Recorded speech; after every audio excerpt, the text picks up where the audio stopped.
ชุดบาทนี่พี่น้องแล้วเนาะในอันผู้รักผู้ใหญ่ก็เงียบหายไปหลายคนเนาะพี่น้องคือว่าในเพิ่นก็เบิดเงินเบิดคำแล้วพี่น้องเนาะเพื่อเพิ่นจะหาเงินได้บ้านเฮือนหลังหนึ่งนี่เพิ่นบ่ได้แม่นว่านั่นบาง FC บาง FC เพิ่นบ่เข้าใจนะพี่น้องนี่แหละคือว่าผลเสียของการปลูกเฮือนขึ้นในบ่ถมดินเพิ่นว่าเนาะอันนี้บ่เวียงสิขอแจ้งแล้วก็สิขอเว้าน้อยหนึงเนาะเพียงเนาะเพราะว่ามันขึ้นอยู่กับงบประมาณแหละมันบ่คือได้พี่น้องแบบว่ามันบ่คือแบบว่าเงินเฮามีน้ำถงเงินเฮามีเพียงพอแต่แรกแหละเฮาซื้อดินมาคูนโดดน่ะมันเฮ็ดไรแบบนั้นนะพี่น้องเนาะอันนี้แบบว่าคือว่าเงินจำนวนนี้ทางผู้หลักผู้ใหญ่เพิ่นส่งมาให้เฮาซื้อเสาเด้อเนาะแล้วก็ชื่อปูนชื่อบล็อกมาตั้งขึ้นเด้อนี่มัน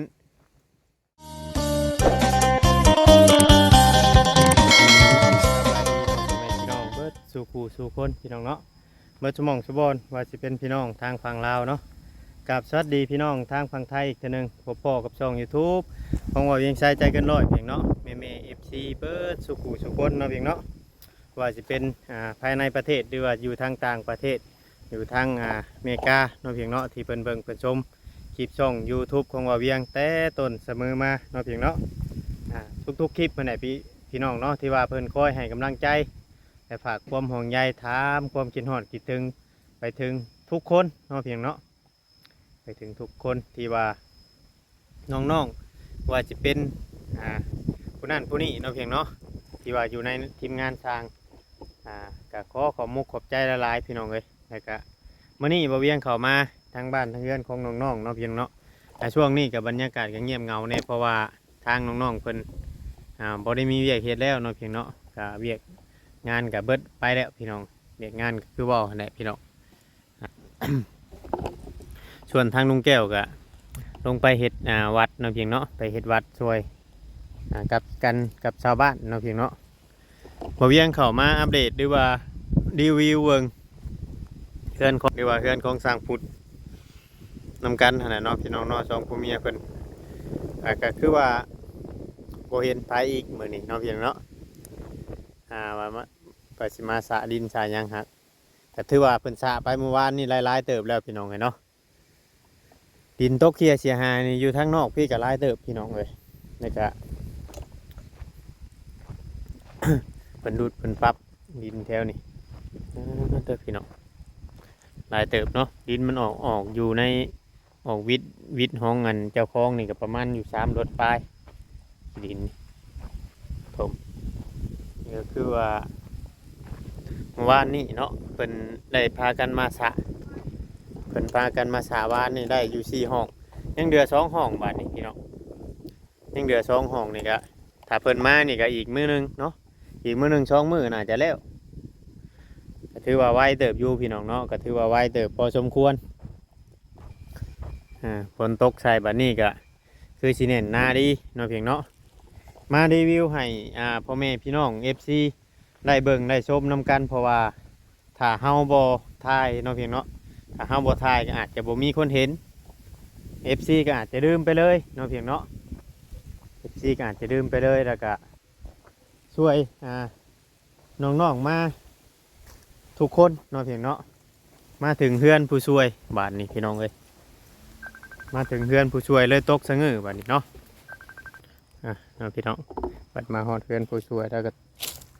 ชุดบาดนี้พี่น้องแล้วเนาะในอันผู้รักผู้ใหญ่ก็เงียบหายไปหลายคนเนาะพี่น้องคือว่าในเพิ่นก็เบิดเงินเบิดคำแล้วพี่น้องเนาะเพื่อเพิ่นจะหาเงินได้บ้านเฮือนหลังหนึ่งนี่เพิ่นบ่ได้แม่นว่านั่นบาง FC เพิ่นบ่เข้าใจนะพี่น้องนี่แหละคือว่าผลเสียของการปลูกเฮือนขึ้นในบ่ถมดินเพิ่นว่าเนาะอันนี้บ่เวียงสิขอแจ้งแล้วก็สิขอเว้าน้อยหนึงเนาะเพียงเนาะเพราะว่ามันขึ้นอยู่กับงบประมาณแหละมันบ่คือได้พี่น้องแบบว่ามันบ่คือแบบว่าเงินเฮามีน้ำถงเงินเฮามีเพียงพอแต่แรกแหละเฮาซื้อดินมาคูนโดดน่ะมันเฮ็ดไรแบบนั้นนะพี่น้องเนาะอันนี้แบบว่าคือว่าเงินจำนวนนี้ทางผู้หลักผู้ใหญ่เพิ่นส่งมาให้เฮาซื้อเสาเด้อเนาะแล้วก็ ชื่อปูนชื่อบล็อกมาตั้งขึ้นเด้อนี่มันจะเป็นแบบนี้พี่น้องเนาะเพราะว่าเงินมันเข้ามาคนละเทื่อได้พี่น้องเงินมันเป็นความจุดประสงค์ของผู้ใหญ่อีก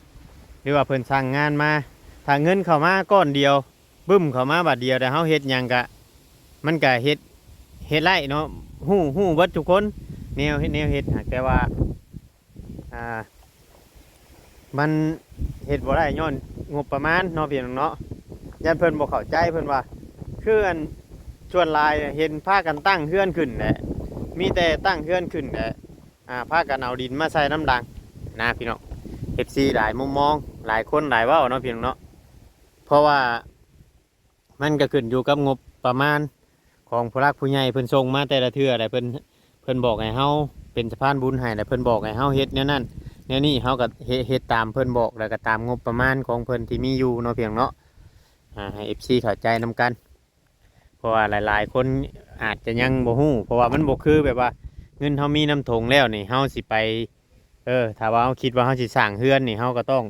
ถมดินคูนดินขึ้นก้อนแบบนี้นะพี่น้องเดี๋ยวเฮาจังตั้งเสาแบบนี้ให้มันเฮ็ดไร่แบบนั้นเนาะถ้ามันเป็นลักษณะนี้แล้วก็ตามที่จุดรักผู้ใหญ่เพิ่นจุดประสงค์ของเพิ่นสร้างมากะ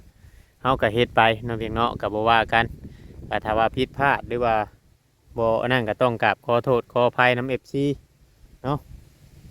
เปรียบเดียวกับมันทุกๆหลังที่ผ่านมาบางดังบางเคสเนาะเฮาก็คือเฮาเคยเห็นนั่นแหละพี่น้องคือเฮาเคยเห็นนั่นแหละว่าเงินก็เพิ่นก็บ่ได้ส่งมาบาทเดียวโดดเลขพี่น้องเนาะเพิ่นก็สิส่งมาทีละแต่ละเทื่อส่วนนี้เฮ็ดตัวนี้ส่วนนี้เฮ็ดตัวนี้เด้พี่น้องผู้เฮาเป็นคนนั่นจ่ายเงินเฮาก็ต้องระมัดระวังนะเบิ่งว่าย่านเงินเพิ่นตกเหี่ยเสียหายเนาะพี่น้องเนาะเพื่อทุกสิ่งทุกอย่างมันบ่ได้พอง่ายๆพี่น้องเฮ็ดการเฮ็ดบ้านเฮ็ดเรือนห้องน้ำน้องไม้ดอกพื้นดอกไฟยังใช้ได้แต่ว่าทางน้ำยังนะพี่น้องไปน้ำในพื้นไฟมีแต่ก็อยู่บ่ได้ย้อนความมันผมมีกินบ่อยง่ายถ้าย่านผมมีกินวันนี้หลังจากที่เพื่อนนั้นน้องเผยทองแล้วก็มีคนเด้มาเผาให้นี่กูมาเผาให้นอนอยู่นี่กูมือมาตัวนี้มาเผาเพื่อนให้น้องไม้ มันอย่านอนเพื่อนน้องถวยแล้วบัดนี้มานอนอยู่หัวกันไดในกูมือได้ เฝ้าอันหัวกันไดให้น้องไม้กูมือปกติสินอนอยู่เพื่อนน้องถวยปกติสินอนอยู่เทิงพุ่นนอนเพื่อนน้องถวยพุ่นง่ายบังนอนได้เด้อพี่น้องเนาะก็ถือว่านั่นนี่ได้เติบเนาะเพื่อนน้องไม้เงียบเงานั่นไปได้เติบมันทั่วเพิ่นก็กำลังเดิมงามกำลังใช้นั่นกำลังใช้ข้างพี่น้องเนาะกำลังใช้ข้างนะกะกำลังโจรอกแต่ว่าระวังแต่ว่ายันงัวหรือว่าเบ้มากินเจ้าอัน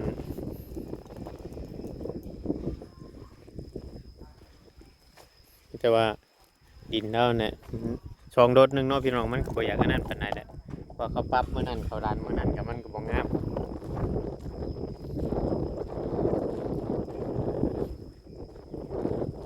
ไปพ่อแม่พี่น้อง FC ตอนนี้ก็คือว่ายังเงินเพื่อนน้องถ้วยที่ว่ายังบ่มีประตูประตางถ้ามีประตูประตางใส่แล้วก็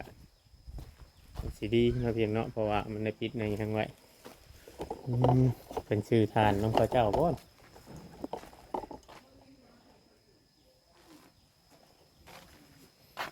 เฮ็ดหัวกันได้เอากำลังเอาอันขี้ดินเข้า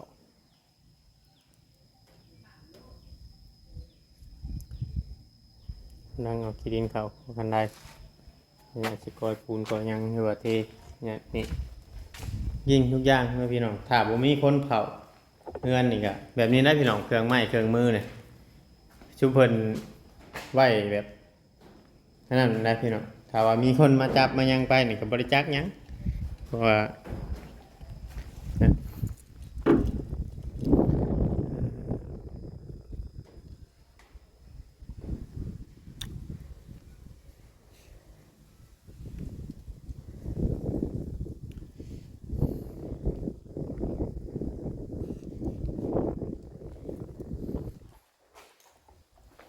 ยังอันนั้นหลายอย่าง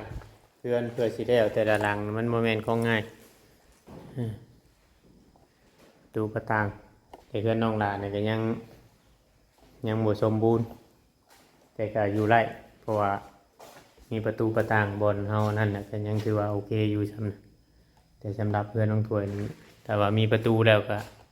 สามารถขึ้นอยู่ไร่นะว่าง่ายๆครับเนาะแต่ผู้บ่มีแท้ๆเนาะพี่น้องเนาะผู้เพิ่นบ่มีแท้ๆผู้เพิ่นบ่นั่นก็ยังบริษัทเพิ่นก็ยังขึ้นอยู่เลยเนาะก็แล้วเทพื้นแล้วเพิ่นก็เข้าไปอยู่เลยนี่ก็ถือว่าถ้าไล่ประตูนี่มันก็บ่ได้แม่นของง่ายได้พี่น้องใบปองใหญ่นี่มันก็ตกอยู่ใบหนึ่งหา6 เซนเนี่ยอันตัวใหญ่มันก็ใบละ1,000 บาทรวมกับตัวน้อยตัวยังมันตกอยู่เกือบ20,000พุ่นมาจากทางโกนทางยัง20,000ปลายพุ่นนี่มันก็ง่ายก็สิว่างบประมาณนี่มันโมแม่นของดินจะมานำเพื่อนของน้องถวยเนี่ยมันสิมีแต่3ช่องเนาะราคามันก็สิสูงเนี่ย3 ปองเพื่อนน้องจ้อยก็สิมี3 ปองแต่ทั้งหน้า3 ปองเนี่ยสิมีอยู่วันทั้งหน้าพี่กับทางห้องนั่นฮะก็ทางดังโตเพื่อนน้องดาวผู้มันโมเมนต์โตโซ่แต่เขาเลยเอาไปใบทั้งพุ่นเอาเป็น2 ปองเปิดเก็บพวกรวมมัน เนี่ย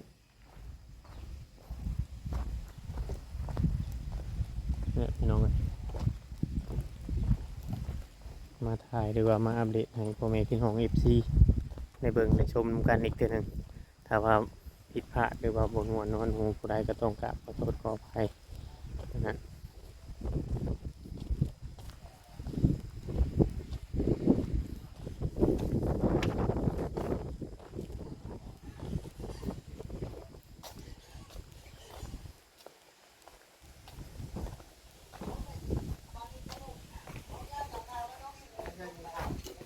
กินแกงหอย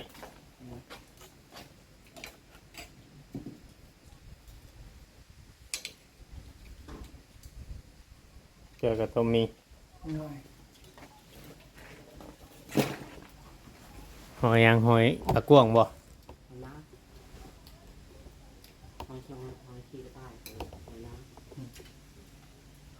เออ บ้านนั้นเขาเป็นพอจิตายบ้านยังไง บ้านใด บ้านดูคุ้มบ้านเฮาบ้านตุ่ม บุคคลนั้นเนาะกับหอยเชอรี่เนาะ หอยพวกกว้างเลยเนี่ยบ้านเฮาหอยนะ คือหน่วยลายใช่หอยประกวงหอยน้ำนั่นคือว่าหน่วยบไดลาย อ้าวคนละหอยก็ นี่หอยขี่กระต่ายกระติ้วน้องด่าว่าในเบึง ทำได้ว้าวหอยกว้างนะกระต่ายเดียวเราไปจักแต่เป็นคนละชื่อเนี่ย มันก็คล้ายๆกันนะกับหอยเชอรี่เนาะคล้ายๆกันเนาะแต่ว่าตัวนั้นมันสีไข่มันสีแดงเนาะ ตัวไข่มันคือไข่อันนั้นคือแบบเม็ดมะขอเนี่ยแดงคือมะขอสุกหอยกว้างเท่าไหร่ข้างในเดี๋ยวนะ มีบ่แถวนาชิมเจ้ามีบ่ แล้วเขาเก็บขายตลอดงานนะ ยามมันน้ำลายนั่นบ่ ย่อย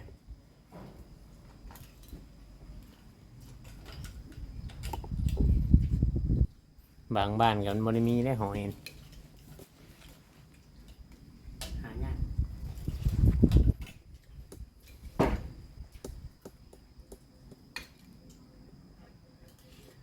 คำบ่ผู้ช่วยเราเมื่อวานนี่คือหลายๆแต่ ของท มันนี่ไปทางใดคือบ่เห็นมันนี่เนาะ ำคือเพื่อนน้องเราไปห่างเป็นอะไรกันเลยก็เลยมาแล้ว อืม มันมาเลยเท่ากันเลยมาไปกันบอกกันเลยจะไปซ่อนจะมันไปมา อืม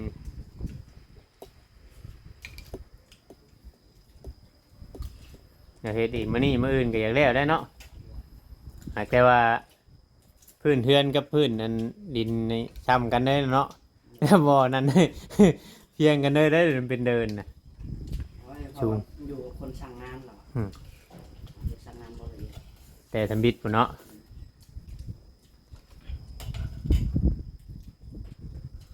มาปั๊บเห็นไหม สั่งมีดกับบัวพานให้เขามันยามมีดินมันลมปักในได้ น้อย ก็ขึ้นข้างมันก็ขึ้นนั่นแหละ เขาว่าในระยะมันมาแคมฮอดดินเรื่องไปซะเอาเอง อืม แต่นั้นพอเราอยู่ข้างนอกนี่มันเลยเราเข้าได้แล้วก็ปีนเข้ามันเข้ากระยาแล้ว ชาวปุริตกอยู่ชาวอิหยังวะ พยานคานมันฮักก็ ชาวเป็ดรถบ่ทางเบิดเพิ่นบอล โดย ทางของน้องไม้นะ30บ่ 30 30ทางของน้องไม้ โดย อืมเฉพาะเข้าเฮือนนั่นที่ดินน่ะเฮือนดาวน่ะมันต่ำๆหนึงห้องละรถเนาะมันบ่ได้สูง มาถูกพื้นน่าหลาย 6ห้องก็6รถ ก็ต้มหน้าบ้านหมดเลย ผมมาเบื้องนั่นก็สูงเป็นเพียงกับขอบคานเลยบ้าน ถูกสูงมา สูง ถูกพื้นเพื่อน จากได้จะว่าสิอันเทคานขึ้นอีกบ่จ๊ะยันโบกเอาโบกขึ้นในเฮ็ดเทคานขึ้นอีกคือว่าเอานะเพิ่งงบประมาณขึ้นไปอีก คันมันไปต่อเสาแล้วคันเป็นเสามันยาวก็มีเยอะคนเราสร้าง สาวเนาะ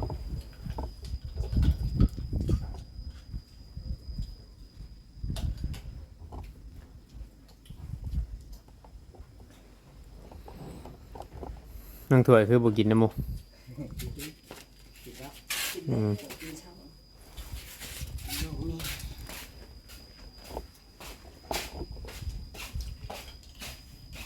เนี่ยเห็นแม่แกงหอยที่ยาก อืม เป็นที่ตั้งยันบูดไปเลย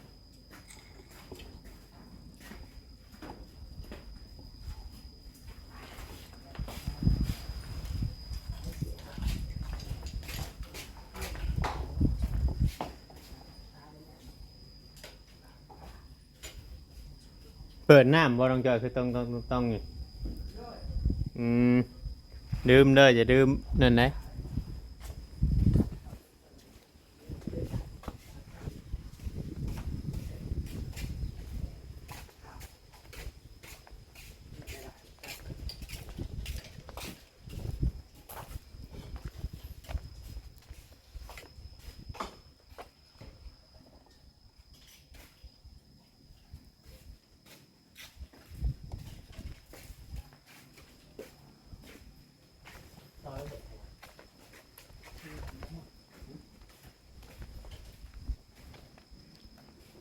พี่น้องเนาะมีแต่ว่าเขาสิเข้าไปอัน